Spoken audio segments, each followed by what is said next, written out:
I'm sure you will, said the Shaggy Man, smilingly nodding at her. Good little girls never come to any harm, you know. For my part, I'm good too, so nothing ever hurts me.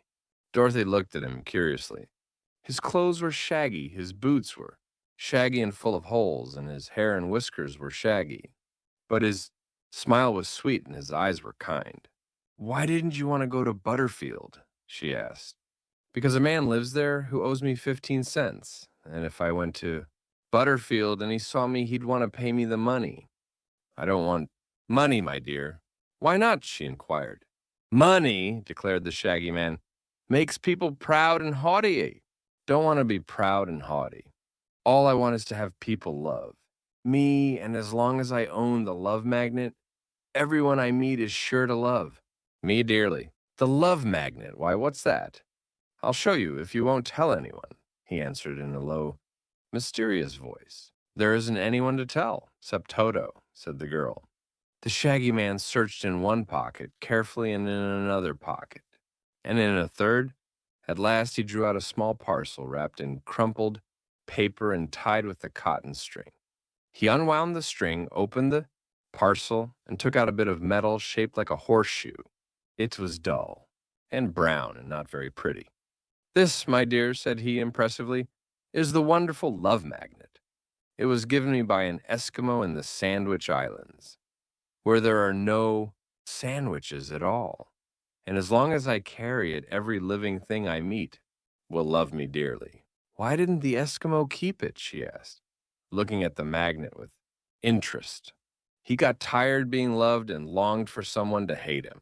So he gave me the magnet, and the very next day a grizzly bear ate him. Wasn't he sorry then? She inquired. He didn't say, replied the Shaggy Man, wrapping and tying the love magnet with great care and putting it away in another pocket. But the bear didn't seem sorry a bit, he added. Did you know the bear? Asked Dorothy. Yes, we used to play ball together in the Caviar Islands. The bear loved me because I had the love magnet. I couldn't blame him for eating the Eskimo because it was his nature to do so. Once, said Dorothy, I knew a hungry tiger who longed to eat fat babies because it was his nature to, but he never ate any because he had a conscience. This bear, replied the Shaggy Man with a sigh, had no conscience. You see, the Shaggy Man sat silent for several minutes, apparently considering the cases of the bear and the tiger while Toto watched him with an air of great interest. The little dog was doubtless thinking of his ride in the Shaggy Man's pocket and planning to keep out of reach in the future. At last the Shaggy Man turned and inquired, What's your name, little girl? My name's Dorothy, said she, jumping up again.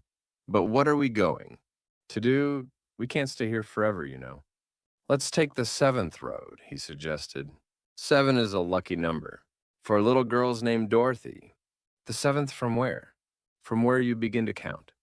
So she counted 7 roads, and the 7th looked just like all the others, but the Shaggy Man got up from the ground where he had been, sitting, and started down this road as if sure it was the best way to go. And Dorothy and Toto followed him.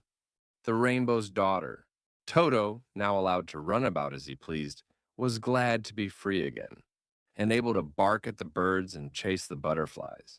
The country around them was charming, yet in the pretty fields of wildflowers and groves of leafy trees were no houses whatever or sign of any inhabitants. Birds flew through the air and cunning white rabbits darted.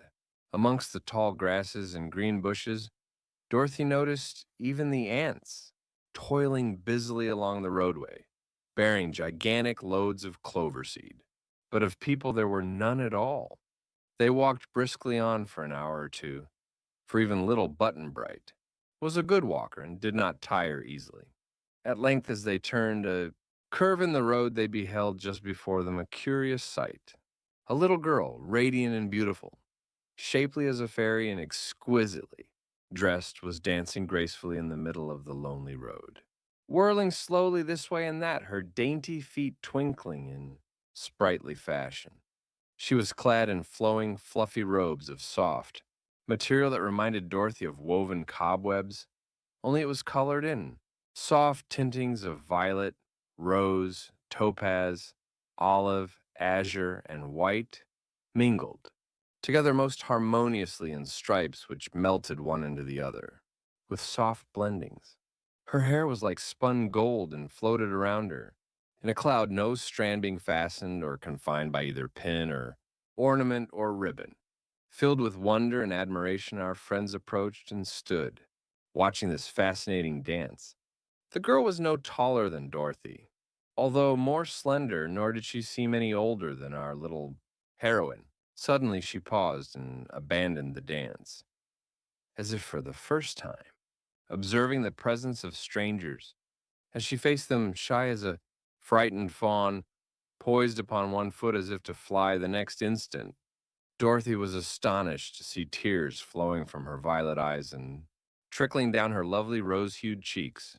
That the dainty maiden should dance and weep at the same time was indeed surprising. So Dorothy asked in a soft, sympathetic voice, "Are you unhappy, little girl?" "Very," was the reply. "I am lost." "Why, so are we," said Dorothy, smiling, "but we don't cry about it." "Don't you? Why not?" "'Cause I've been lost before and always got found again," answered Dorothy simply. "But I've never been lost before," murmured the dainty maiden, "and I'm worried and afraid." "You were dancing," remarked Dorothy in a puzzled tone of voice. "Oh, that was just to keep warm," explained the maiden quickly. "It was not because I felt happy or gay, I assure you." Dorothy looked at her closely.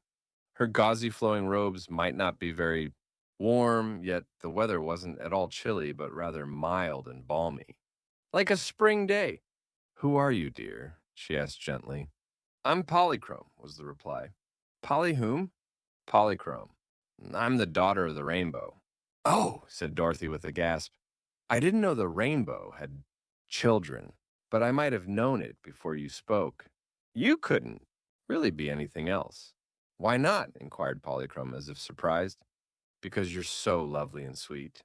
The little maiden smiled through her tears, came up to Dorothy, and placed her slender fingers in the Kansas girl's chubby hand. "You'll be my friend, won't you?" she said pleadingly. "Of course."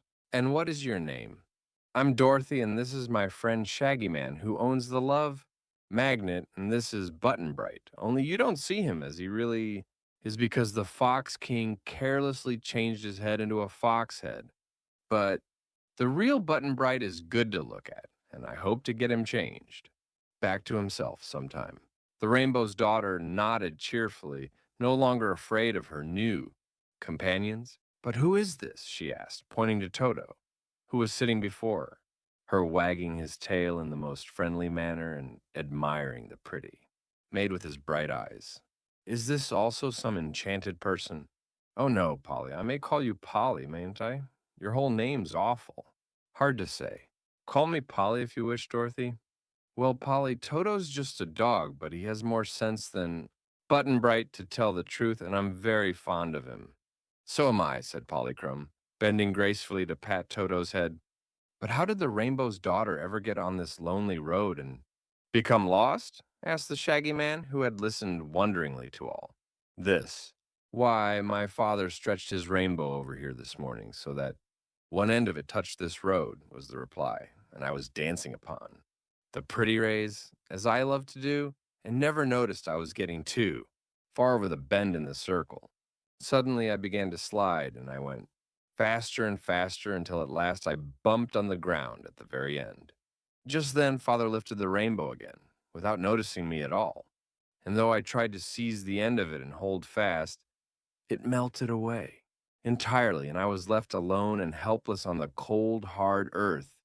"It doesn't seem cold to me, Polly," said Dorothy, "but perhaps you're not warmly dressed."